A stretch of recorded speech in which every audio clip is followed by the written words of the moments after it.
Feels like every single day without fail, there's some new headline about the nation's health infrastructure that feels like a dark joke. Got the largest measles outbreak since eradication, to nearly $2 billion in research grants being canceled. And the latest is this one. Donald Trump taps wellness influencer close to RFK Jr. for Surgeon General. Her name is Dr. Casey Means, though she is not a licensed medical doctor. She is an online holistic wellness influencer, which means she goes on a lot of shows touting her health advice. This overwhelming amount of sugar we're eating is one of the factors that is leading our bodies to be underpowered on the physiologic level, meaning literally a dimming of our life force. I bet that one vaccine probably isn't causing autism. But what about the 20 that they're getting before 18 months? I want to be able to form a relationship with a local farmer, understand his integrity, look him in the eyes, pet his cow, and then understand if I can drink his milk. Kathleen Sebelius served as Secretary of Health and Human Services under President Barack Obama. She also serves as Democratic governor of Kansas, and she joins me now. I guess I should first ask what the Surgeon General is and how important a job is it? Well, Chris, nice to be with you. The Surgeon General is known as the nation's doctor.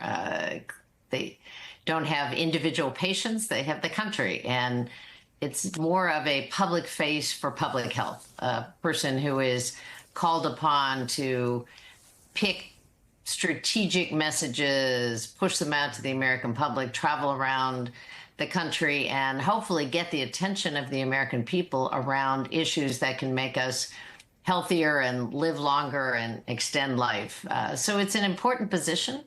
I had the privilege of working with Regina Benjamin, who was an amazing rural health doctor, clinics in Alabama that got wiped out in the hurricanes and put them all back together, treated patients all over, with Vivek Murthy, who people got to know.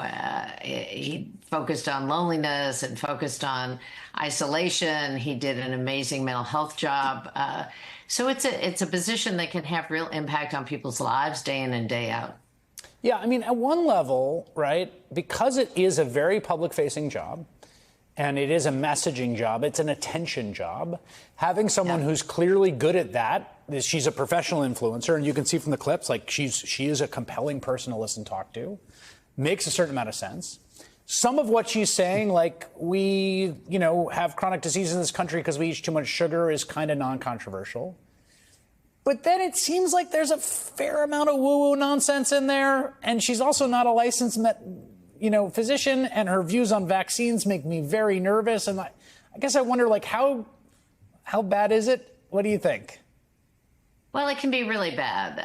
I think that the irony to me is that I wish the Republicans had had this enthusiasm about healthy eating and healthy foods. I know.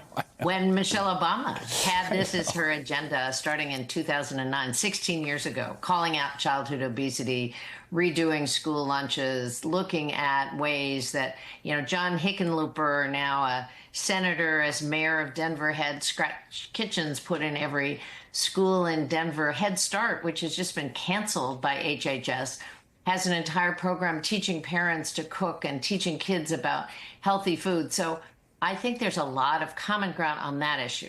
There's no question what I've seen this woman say is she's an anti-vaxxer.